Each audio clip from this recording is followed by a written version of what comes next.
Hello guys, ngayong adlaw sa tanan, mag voice over na sa taani. Karon normal na ni nato nga tingog. Lahi ato last time nga akong gi-voice over sa akong video kay lagsik. Maulaw man ko ato sa akong tingog guys. Kana ganin pinayaiya kaayo ta maglagot dito eh. Mao to ana si mama nga day makagigukod anay mo ang tingog. Busy na kana lang hinay. Isuda man pud day mahimong vlogger guys no. Kapi kay wala kay inog istorya diri ba. Nya kay sound man nasugda naman gid ni. Ato na tiwason. Bitaw guys, oy, daghan na jud kay ko diri mga video ba kanang mag-obra ko Graham bars. Ako na gina-videoan ako mga obra.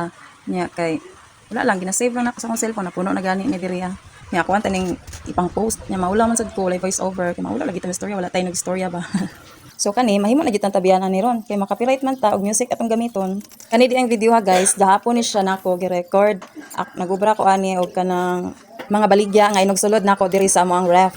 Nangahurot naman ang akong gipang obra last week so nagbuhat na sad ko gahapon para isulod na pod nako. Sus gipamaulan jud ko ani pagkagabi guys kay tibok adlaw ko na akong singari og barog hantud hapon man ako nag-obra ato akong mga gipang obra. Hi man, apil ka. Si mama pud na magbulos og bantay sa tindahan guys ug na ako obrahon diri sa sulod balay. So mao to pagkaugma nawala na akong pamaol kay nagpalaban man ko dayon sa ako ang mahiwagang haplas nga efficacy. Sign of adulting na gid ni siya guys no. Bahalag mabiyaan ang perfume basta ayaw lang yun ng haplas. Sayon ra man gid himo ng Graham bars guys. Galing lang gyud. Ang imong buko-buko lang ay tangkugo lang gyud ani og imong hawak mao sakit kay magduko ka kanang magmix-mix ka sa i-waste ang cream. Samot na og daghan ang imuhang obrahon. Pero kani gahapon tulo ra ni akong naobra nga flavors. Nag-obra ko ana og cookies and cream, strawberry og vanilla flavor. Dili pa kay ko dugay ani naghimo sa Graham bars guys. Nakita lang ni nako siya nagtrending sa Facebook last year. Kanya nakita na ko ani lang mga February mo to ganahan sad ko nga mag-obra na ba kay crave ko sing agi diri sa ako ang news feed. Sumao to naghimo dayon ko diha dayon nga nag-crave ko sa Grahams. Nya kay daghan man din na siya ang usa ka tab ana ipang slice na ako into bite size. Ako na lang gibaligya ang uban kay basig to silon pug kinaon.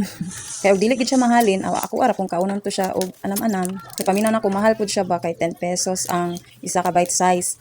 Unya kay nahurot man dayon. Pagkaugma naghimo na sad ko ako na pong gibaligya. Adlaw-adlaw mahurot man siya tagsa-tagsa. Bahala ginagmay at least na lang ba natay pangdugang gamay bayad sa kuryente. Pagkahuman din ako og obra ani sa Graham bars guys, naniudto ko. Unya pagkahuman nagsugod na sad ko og obra og ice cream. Nga kanang nakabutang sa cup. Paghuman ako og obra ng ice cream guys, naghimo po dayon ko og ice candy. Galing lang wala na nako dira na videohan kay full storage na lagi ang ako ang cellphone. Wala na nako na malayan guys ba. Daghan na maday ko gipanabi dire. Wana nahimo na jud kong tabian.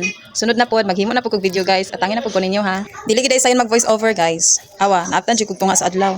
Udto pa ni nako gihimo mga launa karon alas 5 na hapit.